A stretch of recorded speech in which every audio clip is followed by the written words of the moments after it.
वंदे मातरम सबको। वंदे मातरम सर।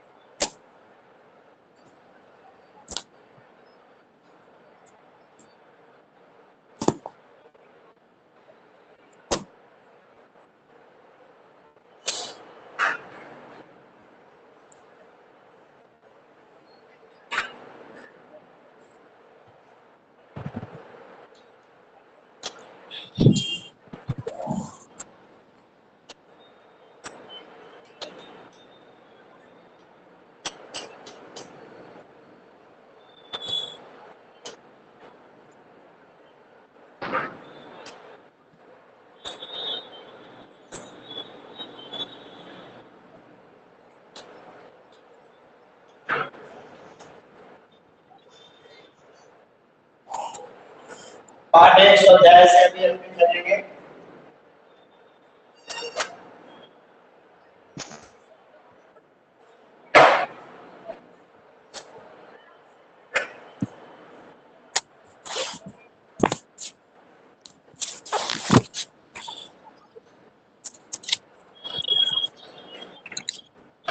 वर्मा रोशनी है क्या? क्लास में ज्वाइन है क्या? सर बोर्ड नहीं दिख रहा।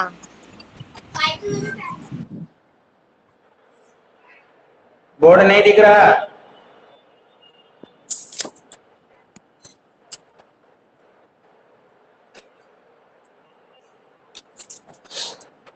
दिख रहा है बोर्ड?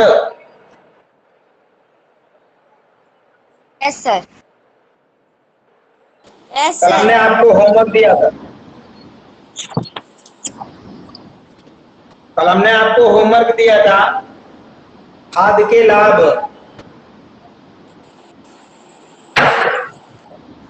Hello, yes sir. कर लिया खाद के लाभ? Yes sir.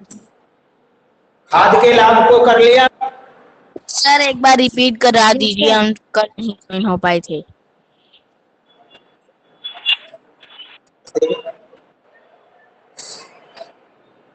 चलो,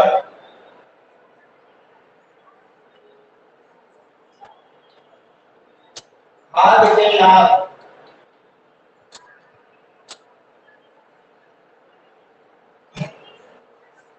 पहला लाभ यह है कि अगर हम खाद का उपयोग करते हैं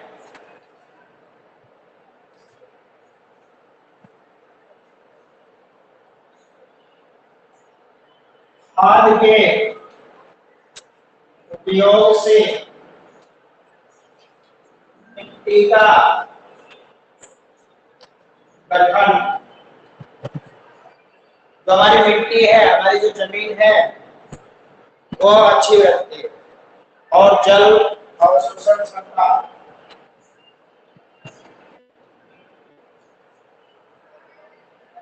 और जल अवशोषण क्षमता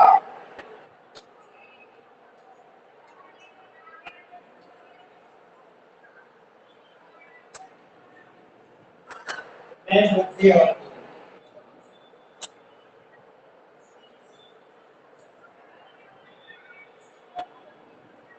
यानी अगर हम खाद का यूज कर रहे हैं तो खाद के उपयोग से हमारी मिट्टी की जो संरचना है वो अच्छी बनेगी और जल अधिक धारण करने की क्षमता उसमें आएगी।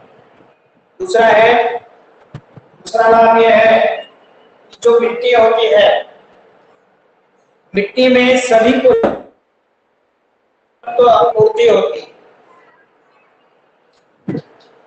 मिट्टी में सभी पोषक तत्वों की पूर्ति होती है। और तीसरा लाभ यह है इससे खाद के उपयोग से जो फसल हमारी पैदा होती है वो स्वस्थ होती है। खाद के उपयोग से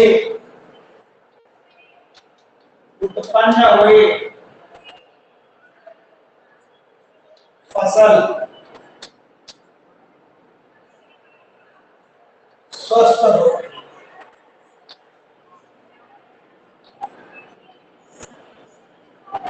खाद हम डालकर जो फसल उगाएंगे वो बहुत अच्छी फसल होती है, स्वस्थ होती है, उसमें किसी प्रकार का कोई हमारे लिए नुकसान नहीं होता। खाद का उपयोग से मिट्टी भुरभुरी और संलग्न वाले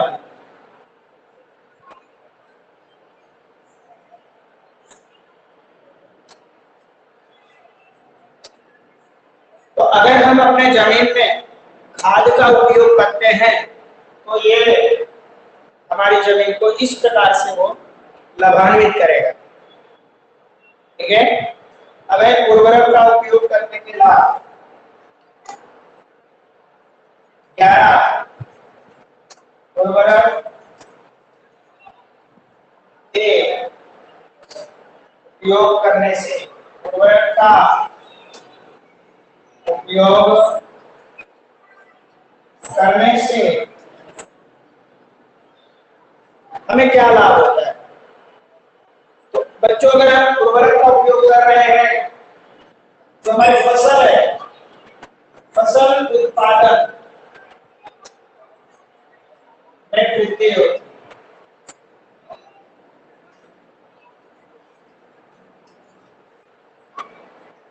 फसल उत्पादन में हमारी बहुत ज्यादा ग्रोथ होगा, हमारी खूब पैदावार होगी। तो उर्वरक जो है हमारी फसल के खूब पैदावार में हेल्प करता है।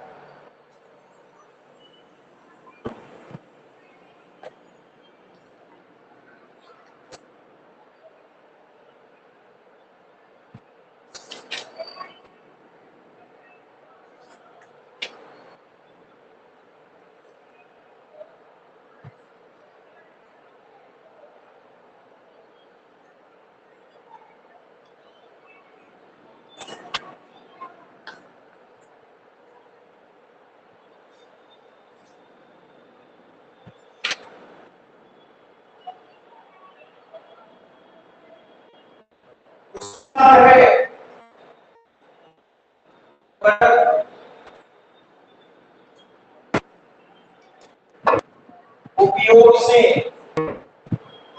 फसल को तुरंत पोषण मिलता है, तुरंत।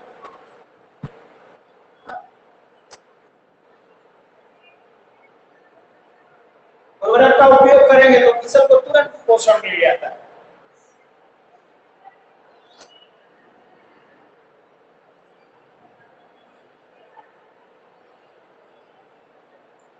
ओके,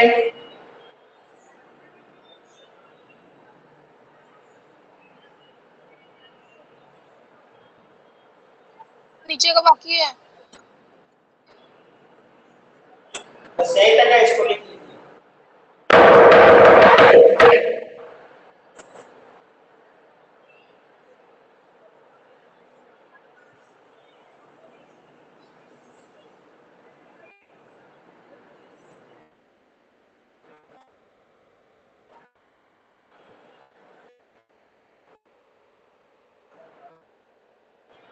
छोटा भीम।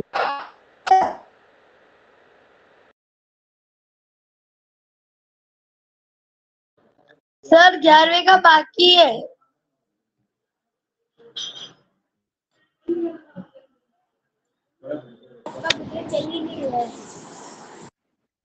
नहीं आ रहा है आपका। सब का लिखो। Hello sir, hello hello hello.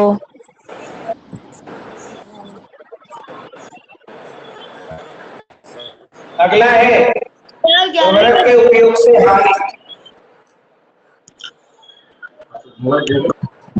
उर्वरक के उपयोग से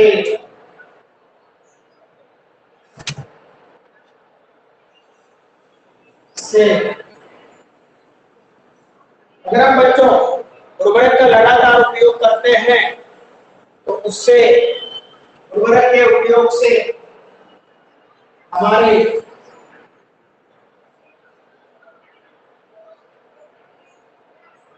फसल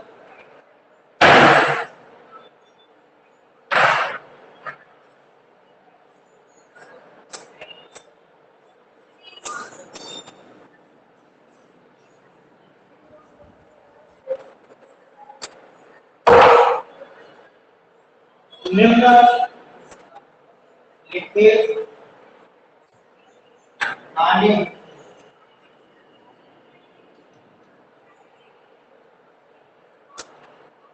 सबसे पहले हानि यह है कि हमारी जमीन जो हमारी जमीन है उसकी उर्वरक क्षमता घट जाती है। नंबर एक, उर्वरक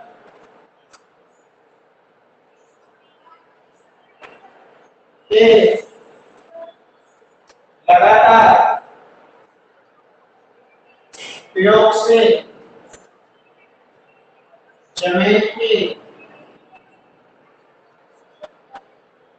जमीन है उसकी उर्वरक कुछ नहीं हो रहा है।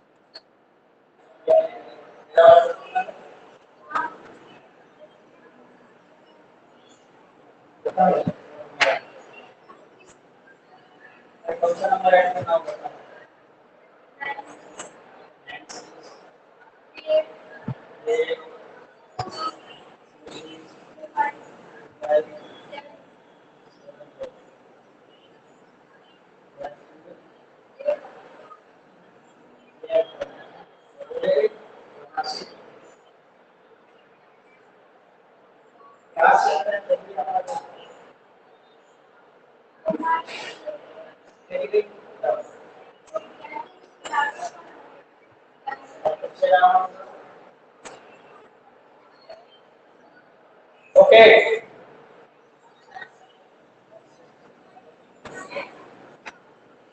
उर्वरक के उपयोग से जमीन की उर्वरता में कमी आती है। जमीन की उर्वरता में कमी आती है। दूसरा है जो हमारी जमीन है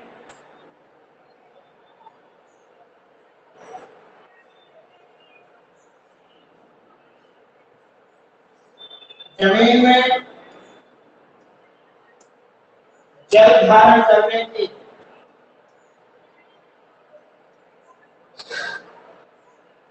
क्षमता में कमी है।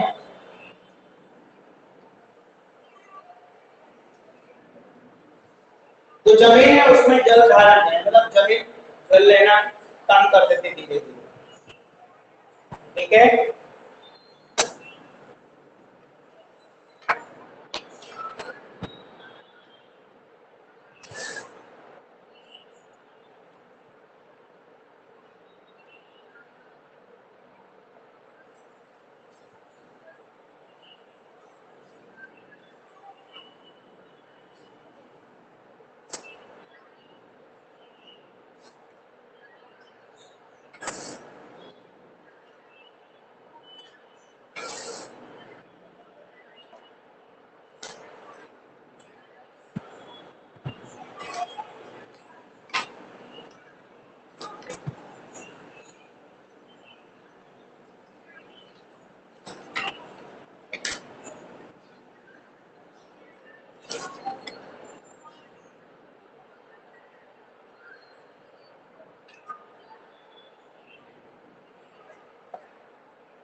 तो ये दो प्रकार के हैं उर्वरक के उपयोग से।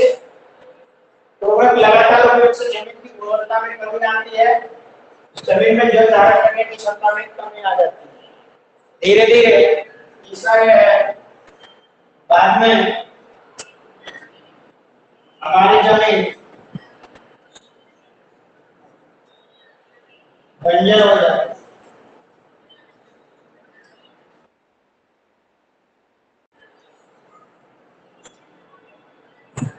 जो हमारी जमीन है वो धीरे धीरे बंजर हो जाती है, बाद में वो फसल उगाने योग्य नहीं बनती। बाद में हमारी जमीन बंजर होने लगती है, जिसमें फसल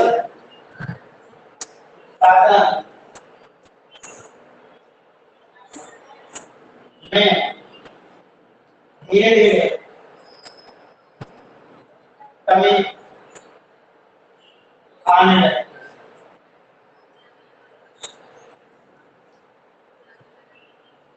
तो यह है उर्वरक का उपयोग करने से हमें हानि क्या होती है।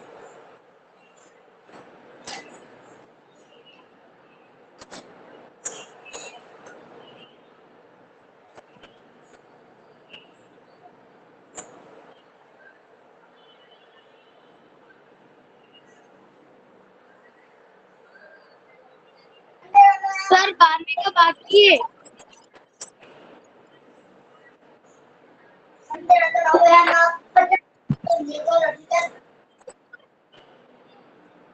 क्या बोल रहे हो? 12वीं का बाकी है। हाँ तो आप वीडियो से देख लेना। सर हो गया, सर हो गया। अगला खरपतवार से फसल को क्या हानि है? मेरा खरपतवार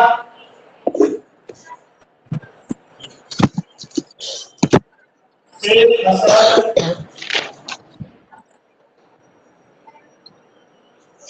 जो खरपतवार है उससे फसल को क्या हानि है? ठीक है,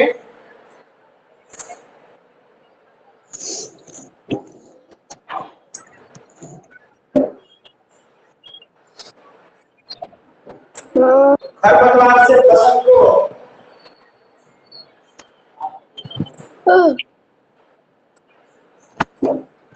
सर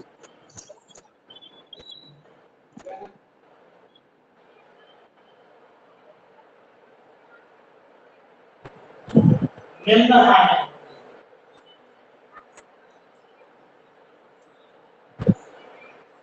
पहला ये है खरपतवार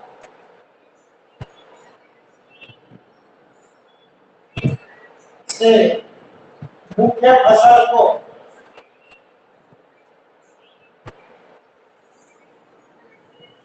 उचित पोषण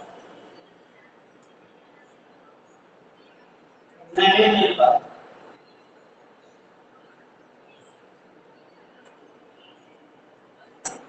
अब आप ये देखोगे जो हमारी मेन फसल है, यानी जो हमारा मान लो गेहूं बोया है या धान बोया है, तो उस फसल को जो हम खाद डालेंगे, उर्वरक डालेंगे, जो भी हम पोषक तत्व उसको देंगे, वो सारे पोषक तत्व इसमें भी बढ़ जाएगा।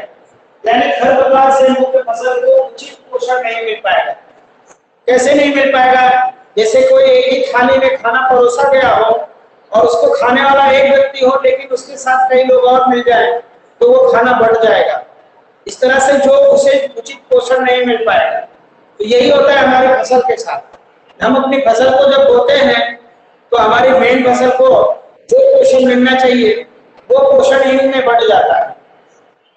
तो आप समझ रहे हैं ना कि खरपतवार से हमारी फसल को ये लाभ है कि जो मुख्य फसल होती है जैसे धान या गेहूं की, उचित पोषण नहीं मिल पाता। क्योंकि नहीं मिल पाता। नंबर 2 कि मुख्य फसल को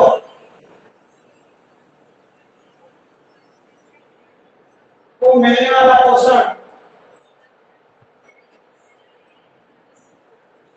पोषण का बंटवारा करना पड़ता है।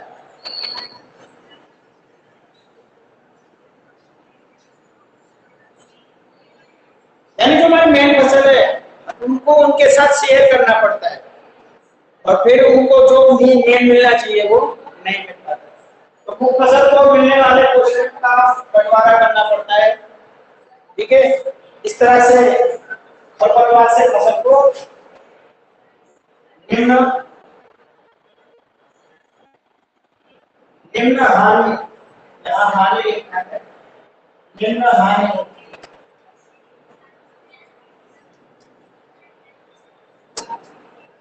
ठीक है, ये दो प्रकार की हानि है। दूसरे शब्दों में लिख सकते हैं कि खरपतवारों को फसल से जो पोषण तत्व मुख्य फसल को मिलने चाहिए, वो पोषण तत्व हमारी मुख्य फसल को ना मिलकर वो इन खरपतवारों में भी बढ़ जाता है।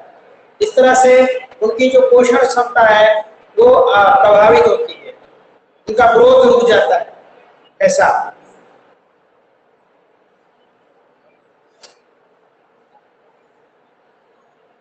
अब अगला है कि खरपतवार दूर करने के किन किन औजारों का उपयोग किया जाता है। तो खरपतवार दूर करने के लिए, खरपतवार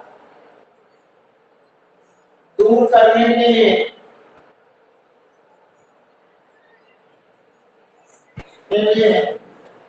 एक तो हम लोग खुरपी का यूज करते हैं, दूसरा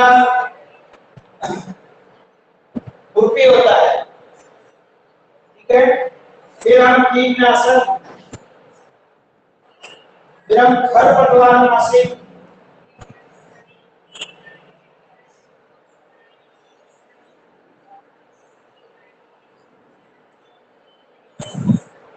जैसे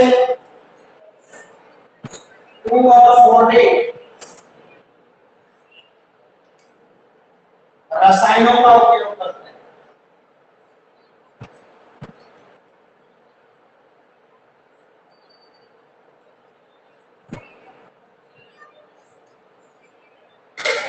यानी अगर हम अपने खरपतवार हटाने के लिए खुरपी से, है ना, निराई गुड़ाई जो कहते हैं उससे हम इसको हटा देते हैं।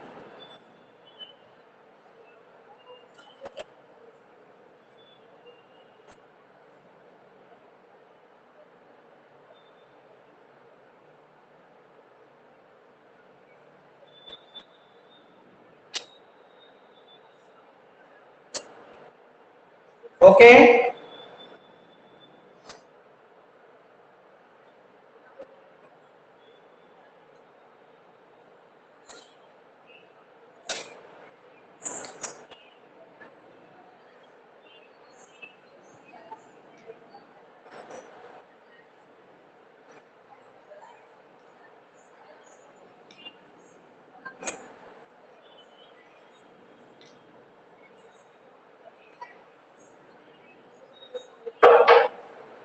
अब अगला है क्वेश्चन नंबर 8, वैज्ञानिक कारण लिखिए। वैज्ञानिक कारण,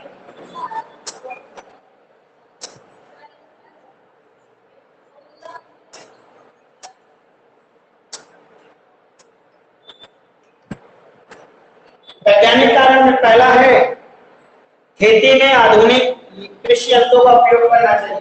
नंबर 1, खेती में आधुनिक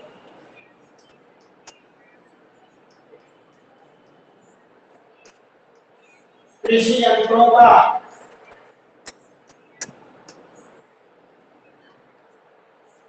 उपयोग करना चाहिए। ऐसा क्यों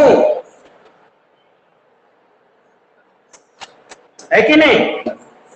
तो बच्चों, आज के जमाने में अगर हम पुराने जमाने की तरह काम करना शुरू कर दें तो हमारी फसल उत्पादन भी कम होगी, टाइम भी ज्यादा लगेगा और जो हमें फसल की जो उत्पादन क्षमता है वो भी प्रभावित होगी। जैसे पुराने जमाने में होता था कि फसल को काटते थे, फिर मारते थे, फिर उसको जो है घर लाते थे, महीनों लग जाते थे। और आज के जमाने में कृषि यंत्रों के उपयोग से जो हमारी फसल है उसको 1 घंटे में कटकर लगभग 2-3 घंटे में हमारी फसल पूरे खेत से कट के हमारे घरों तक पहुंच जाती है। तो चलिए हम इसका उपयोग क्यों करते हैं समझते हैं। तो खेतों में आधुनिक यंत्रों का उपयोग करने से कृषि कार्य में तीव्रता आती है। खेती में आधुनिक कृषि यंत्रों का उपयोग करना चाहिए क्योंकि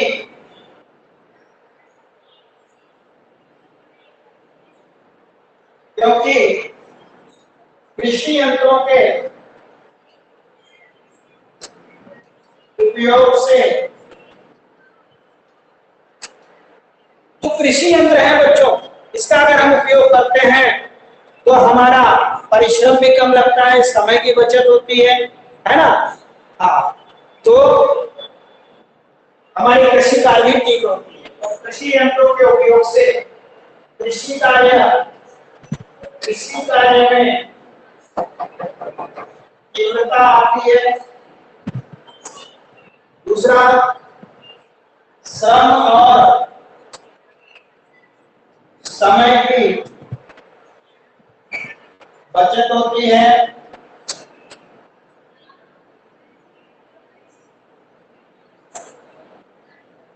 मैंने बता दिया, पहले बहुत काम करते थे और गेहूं की मड़ाई होती थी बैलों के द्वारा, बैल उसको चढ़ाते थे, मारते थे, तो बहुत टाइम लगता था।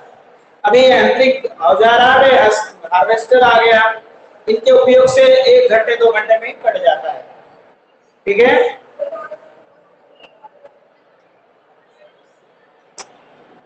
श्रम और समय की बचत होती है। मानव शक्ति और प्राणी शक्ति, अब मानव शक्ति मतलब आदमी उसमें जुटा रहता है दिन भर, और प्राणी यानी जानवर से काम लेता था। प्राणी शक्ति, ठीक है,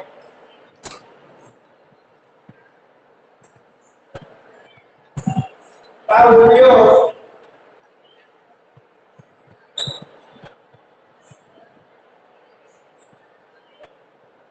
तो उसमें क्या है, दोनों का फायदा, आदमी को भी आराम मिल रहा है और पशु का यूज भी कम हो रहा है।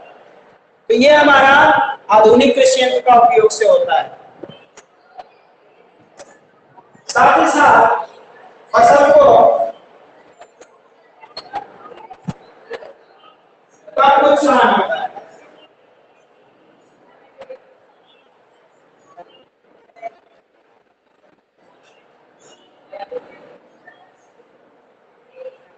अब फसल को नुकसान क्या है, वहां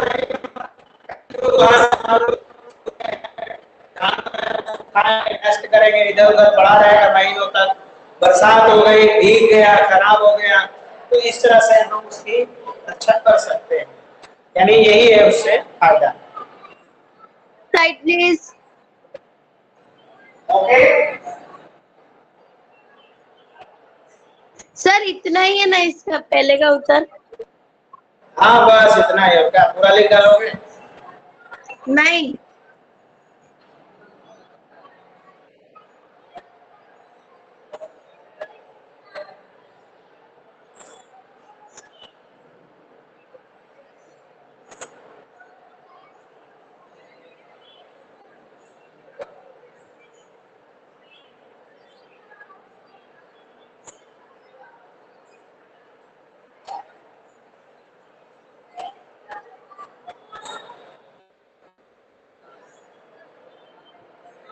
क्वेश्चन नंबर 2,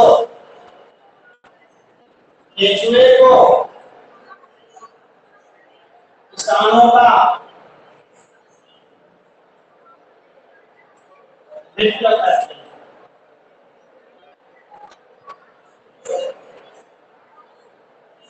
क्या कारण है केंचुए किसान के मित्र कहलाते हैं? सबको पता है, आप लोग सब पता है बच्चों को, ये बहुत पता है कि नहीं?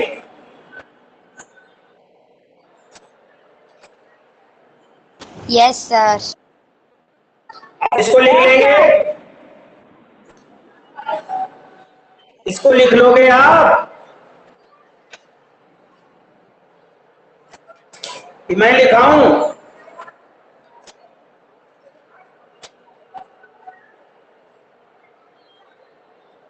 हेलो, आप इसे लिख लोगे ना?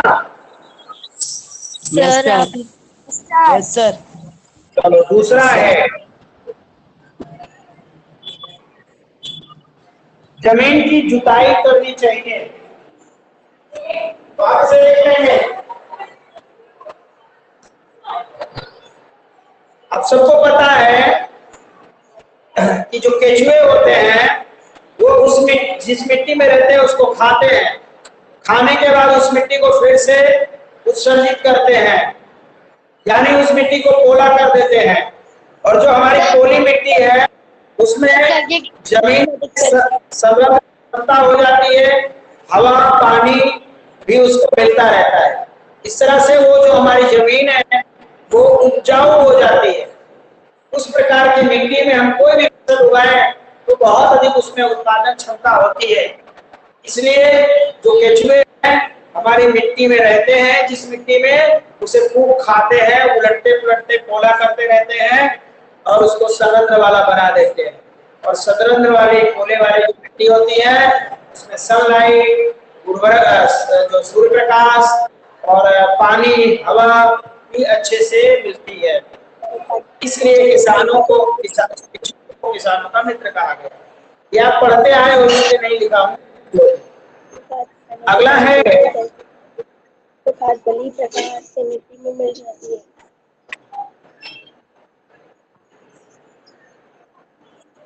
अगला है जमीन की जुताई करनी चाहिए।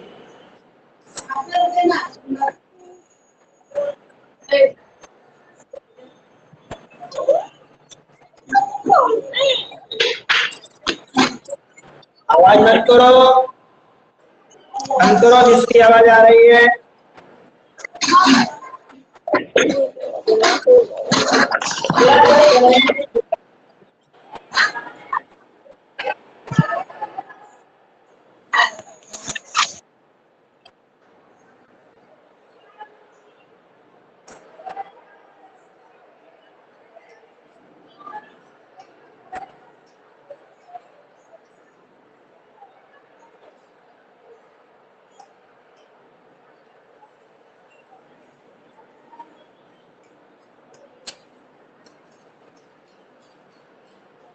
ठीक है, तो बच्चों जमीन की जुताई करने से क्या होता है कि जो जमीन है हमारी जो कठोर हो जाती है, तो जमीन की जुताई करने से मिट्टी जो हमारे मिट्टी की पोषक तत्व है वो कुछ सेंटीमीटर तक ही ऊपर होते हैं। ठीक है, और जमीन की जुताई करने से हमारी जो मिट्टी की पोषक क्षमता है वो बढ़ जाती है। तो जमीन की जुताई करने से लाभ है। तो जमीन की जुताई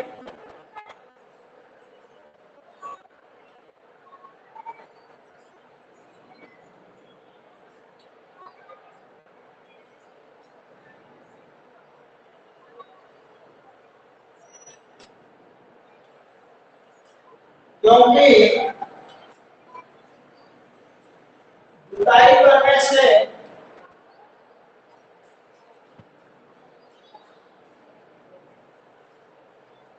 जमीन मुलायम और जमीन की जुताई करेंगे तो जमीन एकदम मुलायम बन जाएगी। ठीक है, साथ ही साथ पोली बनेगी, जमीन मुलायम और पोली बनेगी।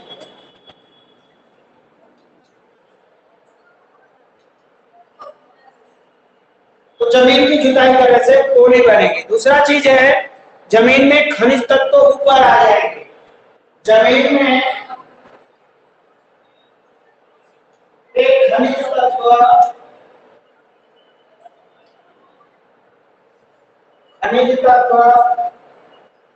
ऊपर आ जाते हैं। ठीक है, अब खनिज के जो जमीन के जो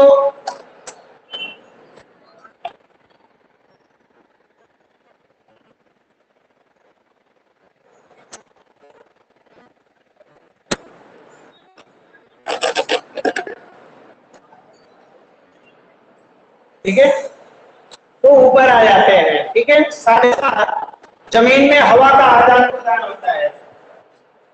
जमीन में हवा का आदान प्रदान होता है।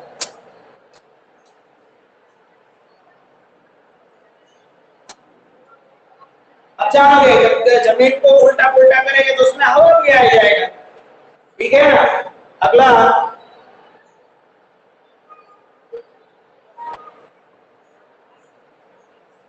जमीन में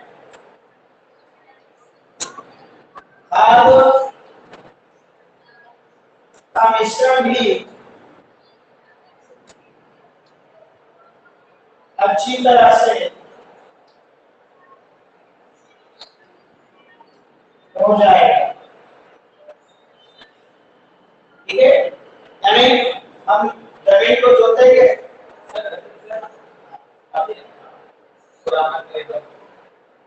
जमीन को जोतेंगे तो उसकी जुताई करने से हमारी मिट्टी जो है वो मुलायम और भुरभुरी या सरंध्र वाली बनेगी।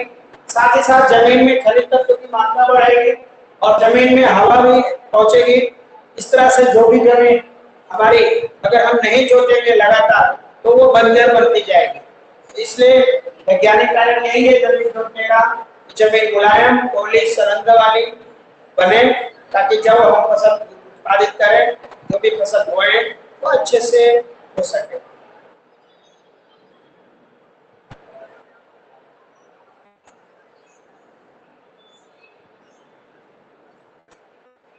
टाइम हो गया क्या?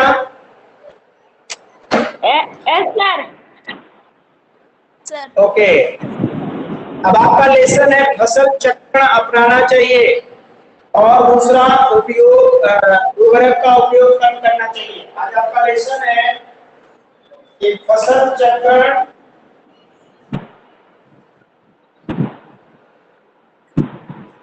तथा फसल चक्र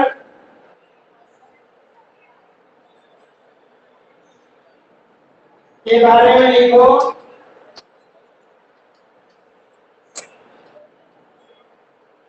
दूसरा है उर्वरकों का उपयोग कम करना चाहिए। उर्वरकों का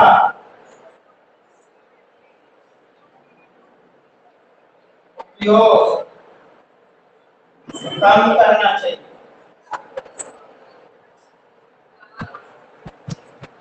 अच्छा, ये दो अंतर वाला मैंने दे दिया ना, खाद और उसमें। फिर अगला है सिंचाई किसे कहते हैं। तीसरा, सिंचाई किसे कहते हैं और पानी बचाने वाली सिंचाई की दो विधियां लिखी। पानी बचाने वाली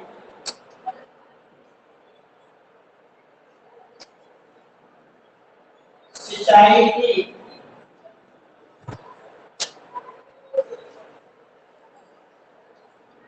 दो विधियां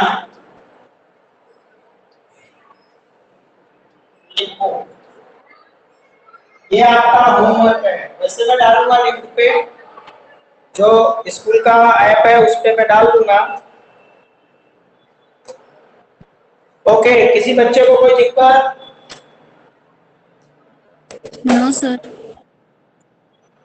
ओके, सभी लोग जिनका व्यवहार बाकी हो ले जाइए एग्जाम का, जो ना ले गए हो किसी कारणवश। ओके, वंदे मातरम सबको। वंदे मातरम सर।